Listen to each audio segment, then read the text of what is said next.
All right, thank you. Thank you, members of the press. This is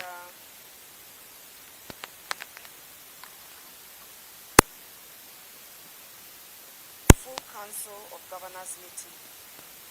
Members of the press, fellow Kenyans, the Council of Governors has just concluded a full council meeting to discuss critical issues of common interest to county governments and hereby wish to address you as follows.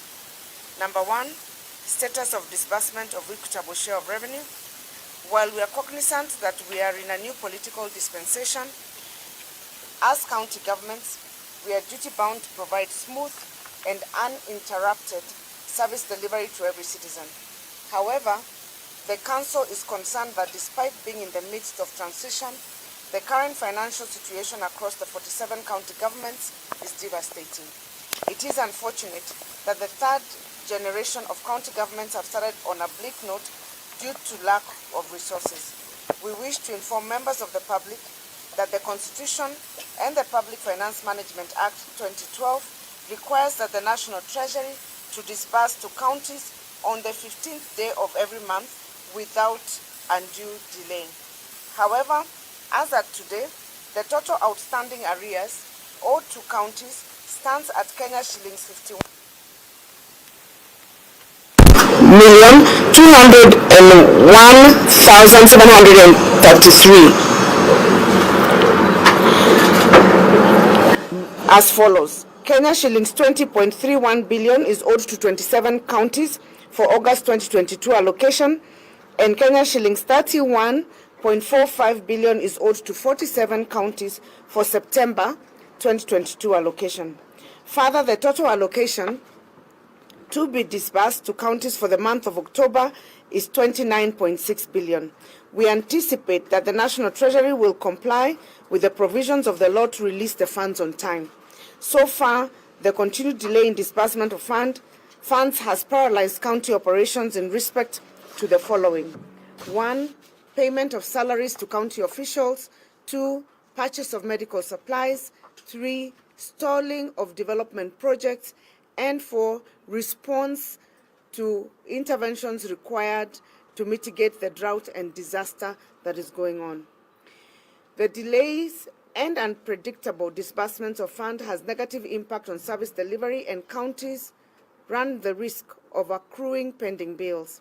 The Council therefore calls upon the National Treasury to release all the outstanding disbursement to counties on or before Monday, 10th October 2022.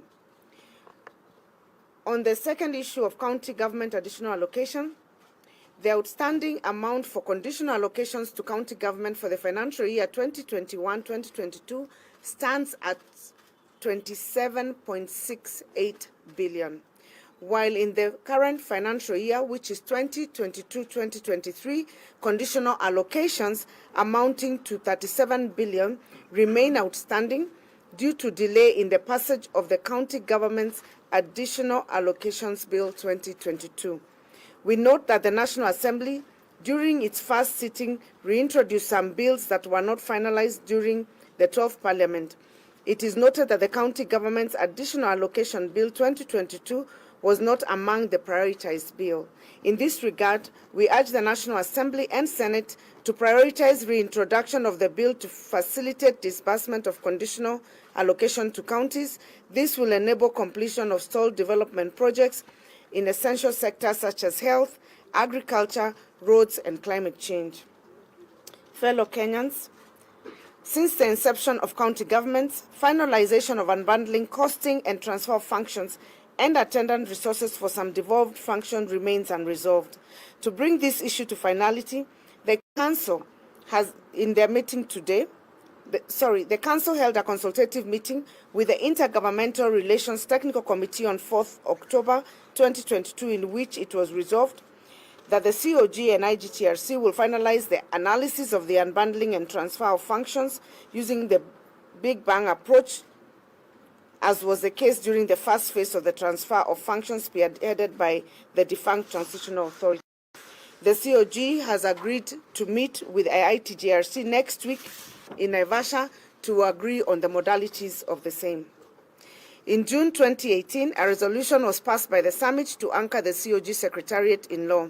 However, since then, the proposed amendments to the Intergovernmental Relations Act 2012 have never been considered by Parliament.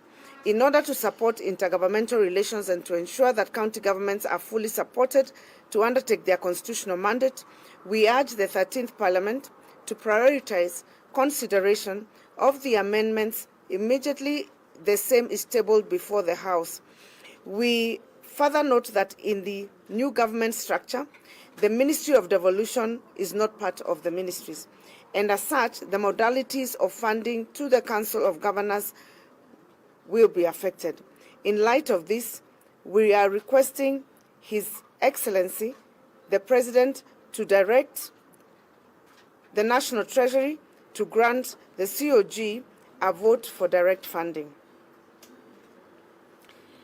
The Council is aware of the directive from the Office of the Controller of Budget to the effect that no salaries will be paid outside the Unified Human Resource Information System. We note with concern that there are a number of casuals in the counties that are not in the payroll system and therefore risk not receiving their salaries for the pending and subsequent months. To resolve the payment issues, county governments will furnish the Office of Controller of Budget with the required information to facilitate payment of their salaries. The Council has also today resolved that in line with the PPP Act, the Council nominees to the board should be gazetted with immediate effect to ensure that the concerns and interests of county governments are addressed during the PPP processes. The Biennial Devolution Conference. Next year will mark 10 years of implementation of devolution since the inception of county governments in 2013. The first Biennial Devolution Conference will be held in August 2023 under the theme 10 Years of Devolution, the Present and the Future. The conference will mark the end of the annual series of conferences and the beginning of the biennial devolution conferences. This will enable full implementation of resolutions by stakeholders in the devolution space. The Council has begun the process of planning the devolution conference, and we call all partners to join us as we embark on preparation for the same. In conclusion, I take this early opportunity to wish all Kenyans a happy Huduma Day. As we commemorate this day of service and volunteerism, let us all strive to be of service to one another and to our beloved country, Kenya. Thank you. Thank you. No, I think it's very clear. No questions. It's pretty clear.